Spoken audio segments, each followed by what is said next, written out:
We're going to experience the absolute joy and calm and quiet of the mystic experience, of being not involved with anyone or anything in your psychology, in your experience, your basic perception.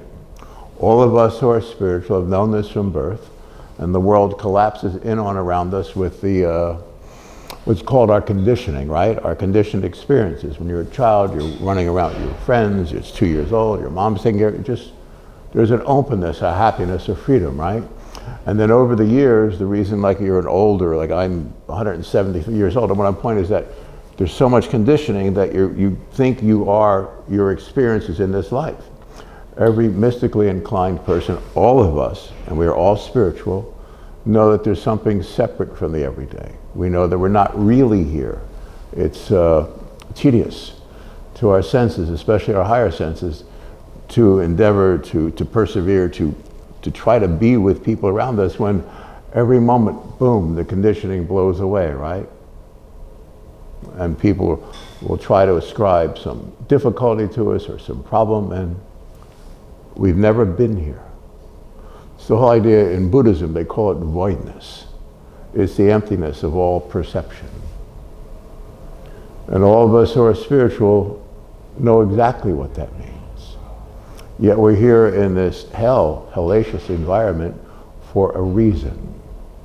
We've given ourselves to this because in the middle of voidness, of course, is an absolute infinite sense of compassion. But the sense of compassion doesn't exist transcendent of this world. It's just we had to turn a new perception on, right? A new way of experiencing, because in the infinite, endless universe that we're part of now and forever, always have been, always will be, beyond this earth experience, there's a place of endless purity, beauty, fullness. It's endlessly transparent. It's transcendent of everything we've ever known in this life. That's why falling in love, having a child, these things, they captivate us for a moment to, oh, there is something so beautiful, so wonderful, so worth the cherishing that our heart gives to them. But this only exists here in this infinitesimal experience of this earth life. There are other universes connected to this that are the same as it, but as soon as you transcend this in your awareness, there's nothing you cannot or will not do in this life. Doesn't matter about any condition in your life right now. Sit down quietly and realize that you're a decent person, a good person. Your intentions are always pure. What's that called, the golden rule, do unto others? You always intended that from a child. Get quiet and think about that. Think about what enticed you into this world to get you involved with the stupidity of it. And go back to your original foundation of your consciousness. An openness, a wisdom, a joy, a kindness. So subtle, it escapes even consciousness. To be you, the original you. Just allow yourself to fall back and realize that no matter what happened or whatever you've been, if you've been involved in it, I've been involved in it. Every great spiritual person in the world, every decent spiritual person in the world has experienced what you experienced. You can use different words or terms, but it's just the experience of being on the earth. All it wants to do is condition you to its hellacious atmosphere. And it only exists here. The perceptions of this world, that's what hell is. It said in the scripture about Jesus that who is he that ascended unto heaven except to be he who first ascended unto the lower parts of the earth and gave gifts unto men. The gifts meaning this openness, this purity. It's not a miracle of healing this leg or arm, it's the miracle of perception of the one God. which is an openness, a purity, infinitely, infinitely, infinitely more profound and dear and kind than anything we've ever known in this world outside of true love and kindness.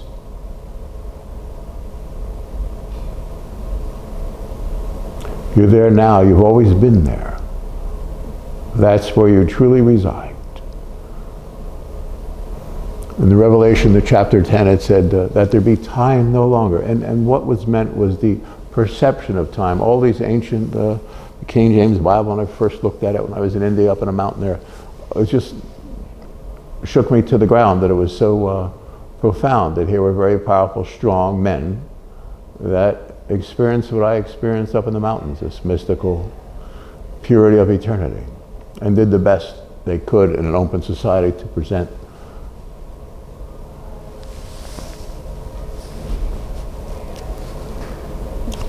that. That's what you are. You've never been other than God's presence.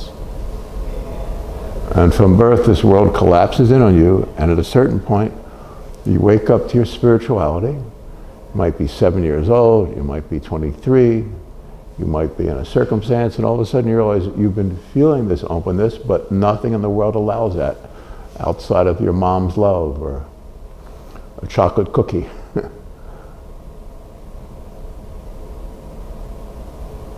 Remember, be aware, and know that you are the greatest soul that ever lived. And you're at one with all the other great souls. And you'll transcend this world's conditioning in a moment. Like that'll go up in a puff. All of us, I'm speaking to a mystical audience, we're all friends, we feel the same presence right now and always, don't we? And if you quietly avoid all perception, everything that happens in the thinking mind, and drop it, you realize your original innocence. It's not original sin, that's a mistake. That creates religions. Then you go, for absolution to someone. There's no one to go to. You simply open up like the 1,000-petaled lotus. And all these gifts are the 1,000 petals, the 1,000 gifts, and they're yours. You gave yourself to this cause. Understand how great you are.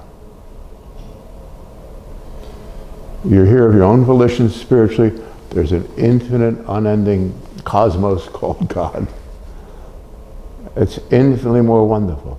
We all know what's being said now because we can't bring this into our everyday life necessarily. Yet you've found different ways, haven't you? Some artistic approach here and there, or you have one dear friend or someone you can love with all your heart and soul, or a child that you can pour heaven to. But in the quiet of your reverie, late at night, the early morning hours, you know him, the only God, and you, his precious light. We are mystical beings voluntarily trapped in this world system for a moment in time,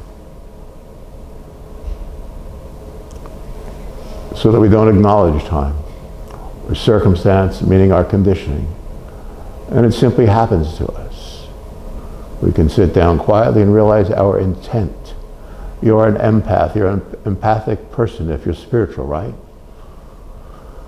So sit down quietly at night and think of a dozen or 500 qualities you have that are consistent with the divine path that you've chosen, that you are, that you walk on, that you've built with your consciousness to walk into this hellhole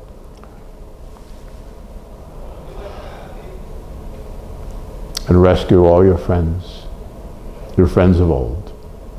That's why we're here. Beyond it all, we're one presence.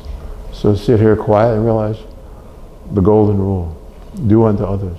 Realize that's what you really intended before the conditioning, before you got in this fight or that. You realize you just wanted things to work, right? No matter who you are.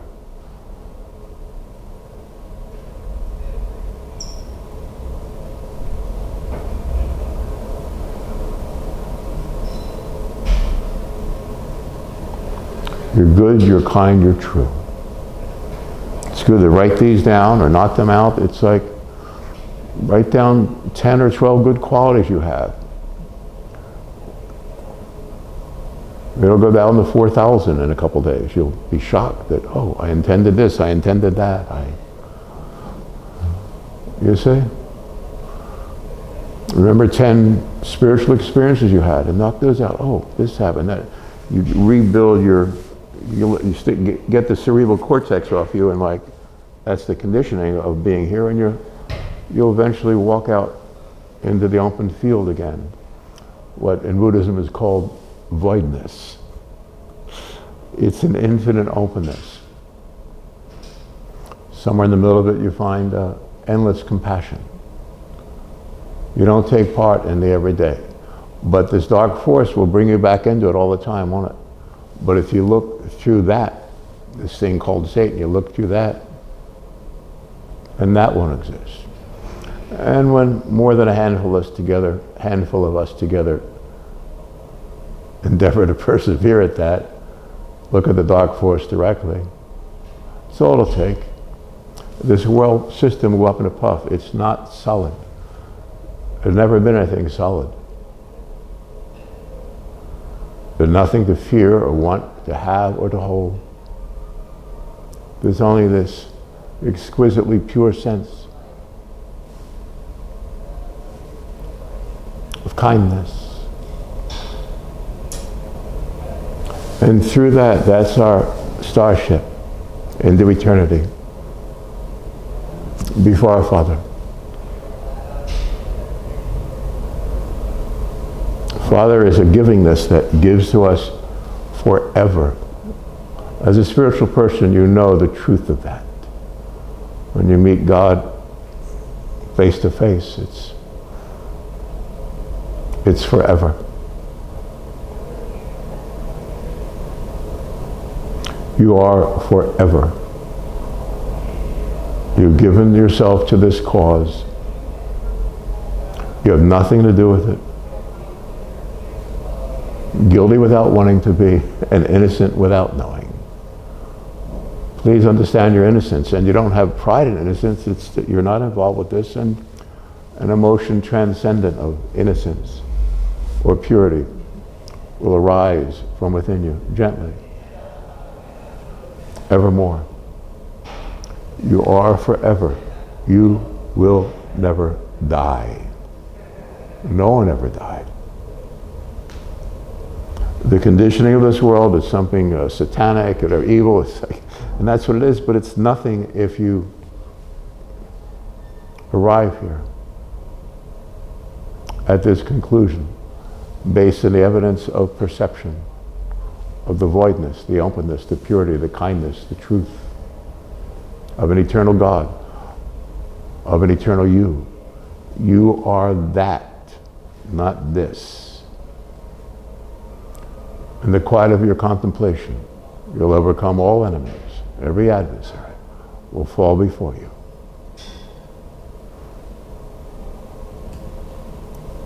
No matter what the field of battle, physical, psychological,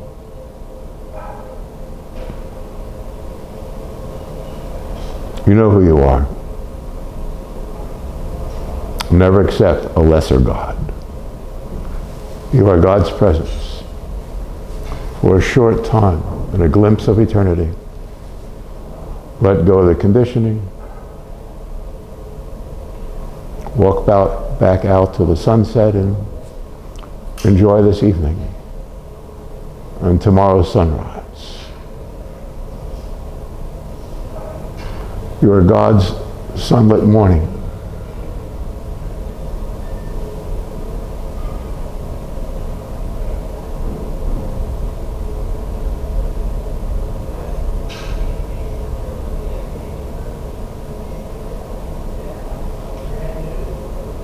You understand how wonderful you are? The golden rule. You've always intended what's best for everyone. And these constant attacks at you in your perception are, that's the dark force, that's the devil. Let it go, let it go. You don't even fight it.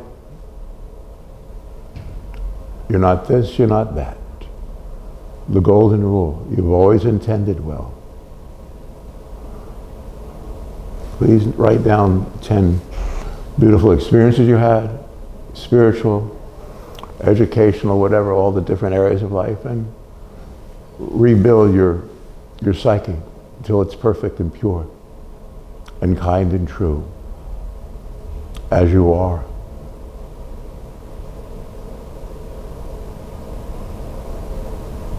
You will never die. You'll arise with the sunlight. And tomorrow morning it will be God light. You are God's light. The rest is void of experience. The tenderness you feel for those you love or care for, or great works of whatever that might be. Imagine transcended that by 1,000,000,000,000 times. This sense of openness and humility before God. And in that you become that. You become what you worship. You are that. You look at great art, you become it. It's the appreciation. Imagine an infinite sense of appreciation. That's what spirituality is. That's why we're talking about this together now. We're all spiritual. We're all mystically inclined. We all believe.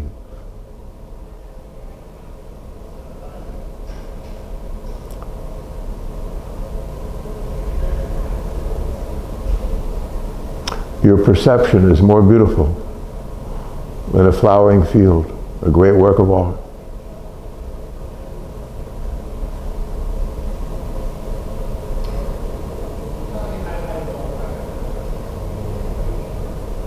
Your pure intent is your weapon to overcome the world.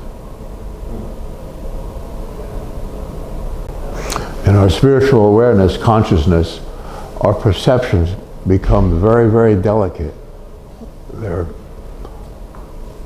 We're empathic to a fault, we care, we're there, and our sensory equipment becomes so subtle. It's beyond the appreciation of beauty. So that's what we've all experienced as spiritual presences, haven't we, from birth? But we don't know how to bring it back into our everyday life. And we don't have to. We simply have to appreciate our circumstance, that there must be a reason that we're here in this madness. And the reason is to overcome it on behalf of all that we love, that we care for, that we believe in. It's all in conscious awareness, isn't it?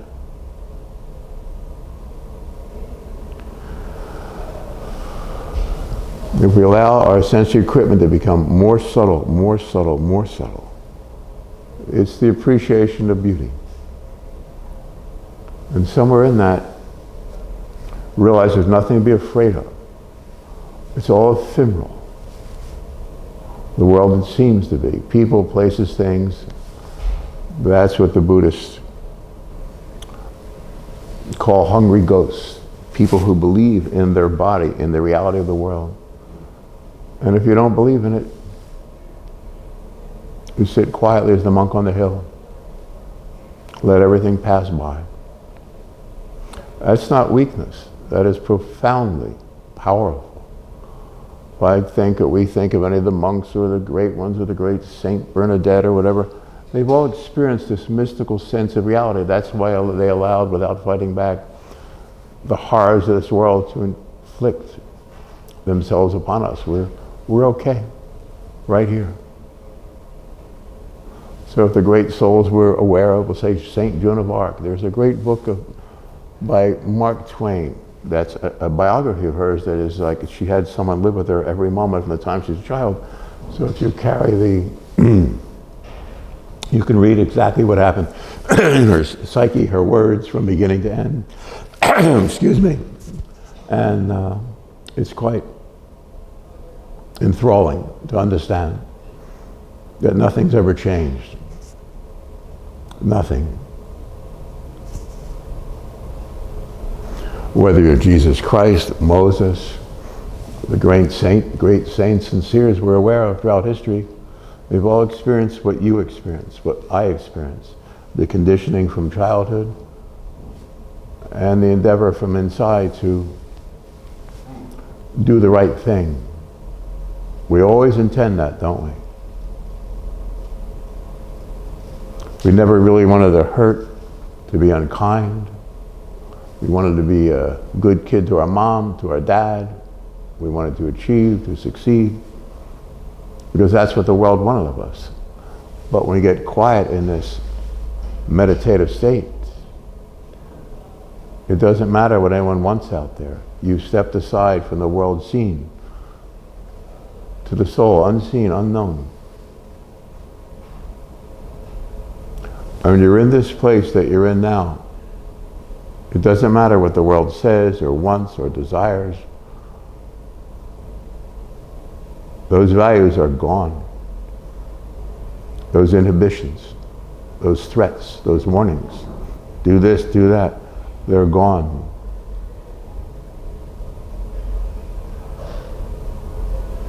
Used to be a term in literature, quiet as a church mouse. In other words, you have little mice running in a beautiful little church, maybe in the 16th, 17th century, in whatever country of your choice, and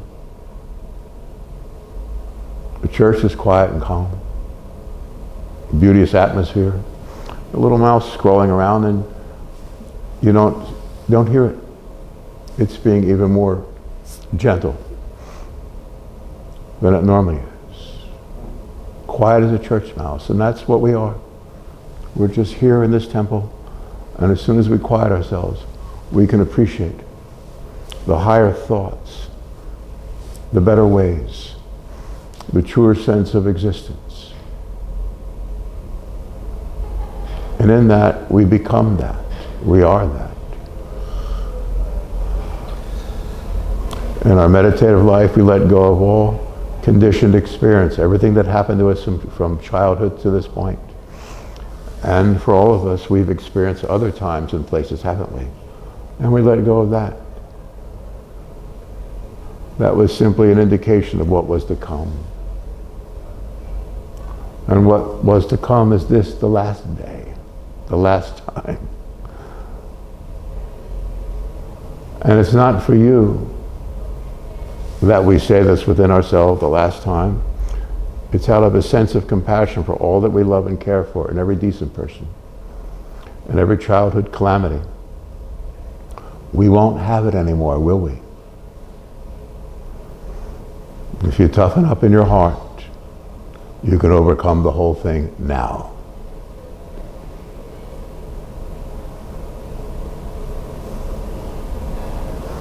That's what true wisdom and spirituality involve.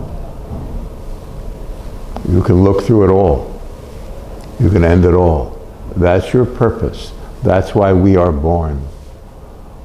That's what we do. It was overcome by not believing. That's the war. It is war.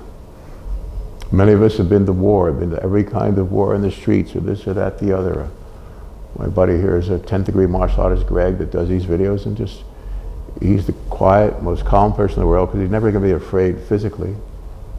And so he's just a happy camper, being a great artist, musician, martial artist, general manager of this huge gym we're in.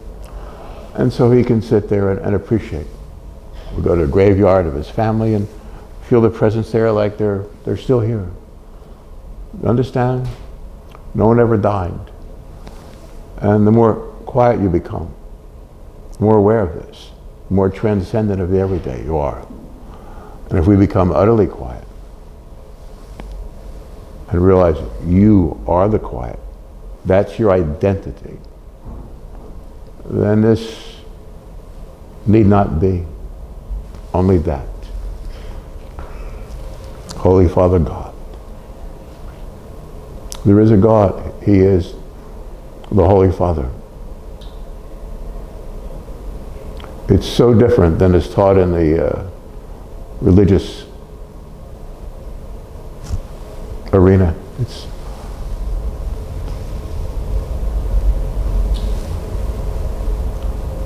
endlessly more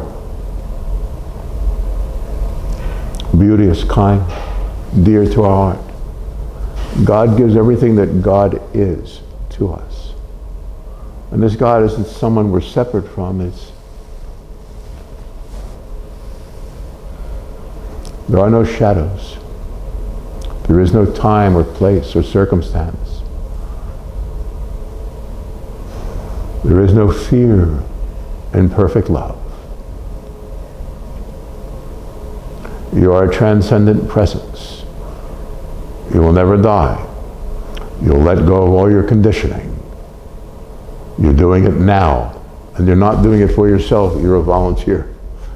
You're here to undo your conditioning from birth that you took on voluntarily. Imagine how great you are as a soul. You allowed this to collapse in around you. Do you understand how good you are? How remarkable you are as a spiritual presence? Do you get that? Please get that.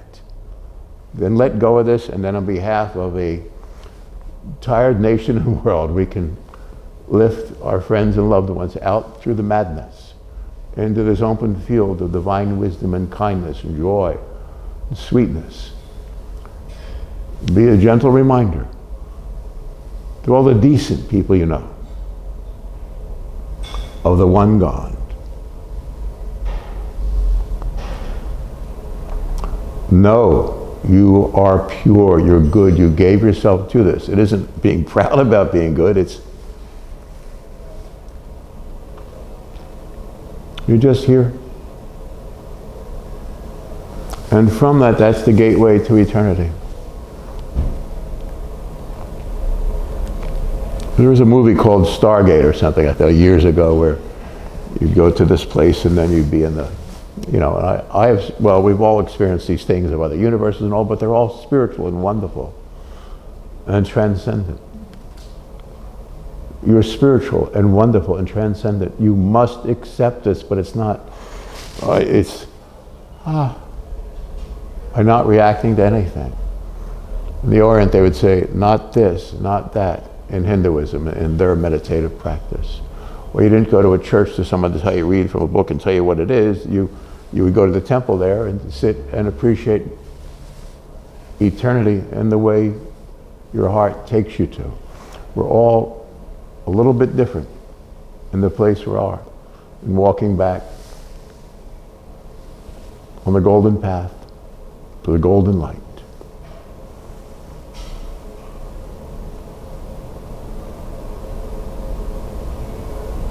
Remember what you are. And I said, no, it's more powerful than all the armed forces of the earth. You understand? You get into this transcendent sense of perception and find ways of remaining there every day and night, as you're trying to do, as you endeavor to do, as you achieve many times, and the world collapses in and again because we can't leave until the last passenger on this train, the peace train, gets on board.